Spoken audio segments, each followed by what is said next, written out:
গত দুদিনের পর কিন্তু আজকে আমরা সূর্যের দেখা পেলাম। বলা হচ্ছিল যে ইংরেজি নতুন বছর প্রথম দিন থেকেই কিন্তু আমরা দেখেছিলাম যে একটা গ্লোমি আবহাওয়া, ঘন কুয়াশায় পুরো দেশটায় প্রায় আচ্ছন্ন ছিল এবং সেই সাথে বেড়েছিল শীতের তীব্রতাও। তারপরে প্রায় বুধ, বৃহস্পতি এবং শুক্রবার এই ৩ দিনই কিন্তু সেম পরিস্থিতি আমরা দেখেছি। শীতের তীব্রতা ছিল, যদিও সারা দেশের এই পরিস্থিতিতে কোনো তীব্র মাত্রার শৈত্যপ্রবাহ ছিল না, বরং বিচ্ছিন্নভাবে মাত্র একটি জেলায়, প্রথম দিন হচ্ছে চুয়াডাঙ্গায় এবং পরবর্তী গতকালকেও ছিল যেটা হচ্ছে পঞ্চগড়ের তেঁতুলিয়াতে মৃদু শৈত্যপ্রবাহ পরিস্থিতি বিরাজমান ছিল। কিন্তু শীতের তীব্রতাটা এত বেশি অনুভূত হয়েছিল যে মানুষের মনে হয় বড় ধরনের বা তীব্র মাত্রার শৈত্যপ্রবাহে পড়েছে দেশ। এর পেছনে আসলে কারণটা কী ছিল, এত শীতের তীব্র অনুভূতি কেন হলো? আমরা যেটা আবহাওয়া অফিসের সাথে কথা বলেছি এবং জেনেছি সেটা হলো যে পৌষ মাস কিন্তু বাংলাদেশের শীতলতম মাসের অন্যতম, এবং এই পৌষ মাসে শীতের তীব্রতা বাড়ে, সেটাই স্বাভাবিক। তবে তাপমাত্রা যেভাবে ছিল, শৈত্যপ্রবাহ ছিল খুবই মৃদু, এবং একটিমাত্র অঞ্চলে সেই চুয়াডাঙ্গায়, পরবর্তী দিন পঞ্চগড়ে, কিন্তু তাপমাত্রা এই পরিস্থিতি থাকার পরেও শীতের তীব্রতা ছিল বেশি। এর কারণ হিসেবে বলা হচ্ছে যে শীতের অনুভূতি বাড়ার পেছনে কারণ ছিল যে রাতের তাপমাত্রা এবং দিনের তাপমাত্রার ব্যবধান যদি 5-এর কম চলে আসে, 5 ডিগ্রি সেলসিয়াসের নিচে নেমে আসে, তাহলে কিন্তু শীতের অনুভূতি বেশি হয়।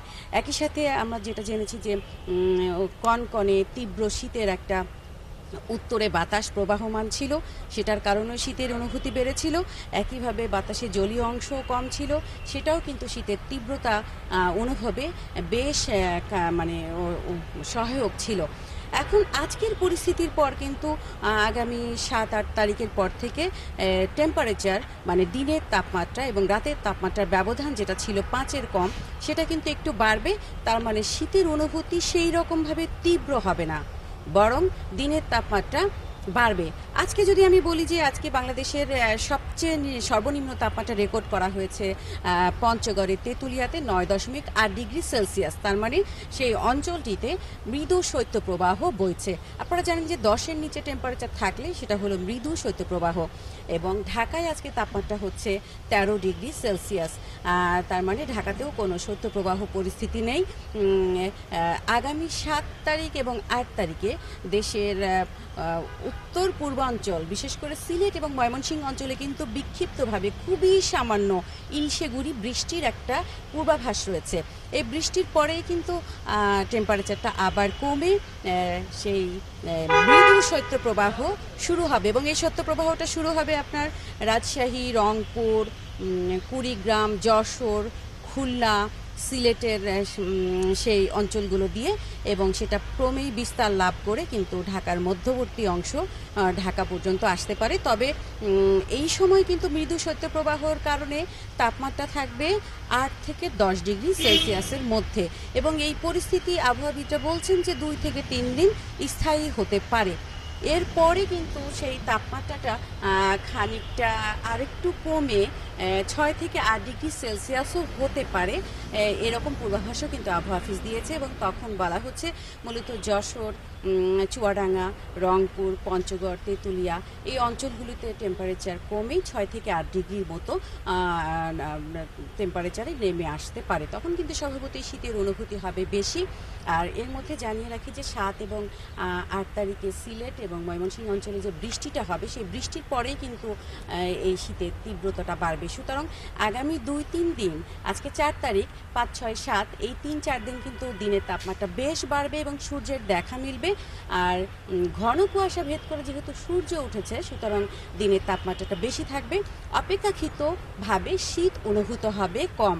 তবে 8 তারিখের পর থেকে 9 তারিখ থেকে শুরু করে 10, 11, 12, 13, 14 তারিখ পর্যন্ত কিন্তু মৃদু শৈত্যপ্রবাহ থেকে মাঝারি ধরনের শৈত্যপ্রবাহে আক্রান্ত হবে দেশ।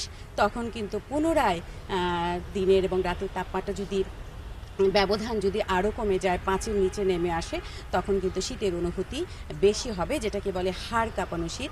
এর সাথে বাড়বে উত্তরের কনকনে হিমেল হাওয়ার প্রবাহ, এবং বাতাসে জলীয় অংশ যদি কম থাকে তখন কিন্তু শীতের তীব্রতা বাড়বে, যেটা আমরা বছরের ইংরেজি নতুন বছরের প্রথম দিন 1 তারিখ থেকে 3 জানুয়ারি পর্যন্ত দেখেছি। এই 3 দিনে যেভাবে শীতের তীব্রতায় পুরো দেশ জুবুথুবু হয়েছিল, এবং টেম্পারেচার যতটা না হয়েছে তার চেয়ে বেশি অনুভূত হয়েছে শীতের অনুভূতি। সুতরাং সেই 9 তারিখ থেকে 14 তারিখ পর্যন্ত আমরা আবহাওয়ার গাণিতিক যে বিশ্লেষণ, সেই বিশ্লেষণ থেকে ধরেই নিতে পারি, এবং আবহাওয়াবিদরা জোর দিয়েই বলছেন যে 9 থেকে 13 বা 14 তারিখ পর্যন্ত সারা বাংলাদেশে শীতের পরিস্থিতি বাড়বে, শীতের অনুভূতি হবে বেশি। বাংলায় একটি প্রবাদ আছে, কারো পৌষ মাস কারো সর্বনাশ। এর মানেটা হলো আবহমান কাল থেকে কিন্তু এই পৌষ মাস শীতের একটি মাস, পিঠাপুলির মাস। অঘ্রাণের পরপরেই যে নতুন উৎসব, ধান পায়, গুড় ওঠে, সব মিলিয়ে পিঠাপুলি দিয়ে কিন্তু বাংলার ঘরে ঘরে শীতের একটা আমেজটা উদযাপিত হয় পিঠাপুলি দিয়ে। তবে পাশাপাশি ওই যে বললাম কারো পৌষ মাস কারো সর্বনাশ, তার মানে দাঁড়ালো যে ছিন্নমূল নিম্ন আয়ের মানুষের মধ্যে কিন্তু এই শীতের প্রকোপটা মোকাবেলা করা খুব কঠিন হয়ে যায়, এবং তাদের পাশে আমরা যাদের ক্ষমতা রয়েছে, যাদের সক্ষমতা রয়েছে, এমনকি রাষ্ট্র সেই ছিন্নমূল নিম্ন আয়ের মানুষদের পাশে দাঁড়াবে। এবং আমি মনে করি, বা আমরা মনে করি, আবহাওয়াবিদের যে গাণিতিক বিশ্লেষণ সেই অনুযায়ী 9 থেকে 13-14 তারিখ পর্যন্ত যে শীতের প্রকোপ থাকবে, এই সময়টাতে কিন্তু নিম্ন আয়ের খেটে খাওয়া মানুষ, যারা দিন আনে দিন খায়, যাদের পথে বের হতেই হয়, এরকম মানুষদের তাদেরকে একটু সহায়তা করা বা শীতবস্ত্র দিয়ে তাদের শীত নিবারণের জন্য আমরা কিন্তু দুস্থ মানুষের পাশে দাঁড়ানোর একটা তাগিদ অনুভব করি। সেদিক থেকে কিন্তু যার যার দায়িত্ব রয়েছে শীতের এই তীব্র সময়টাতে ছিন্নমূল গরিব দরিদ্র মানুষের পাশে দাঁড়ানো। আবহাওয়া অফিস থেকে জান্নাতুল বাকিয়া কেকা, চ্যানেল আই, ঢাকা।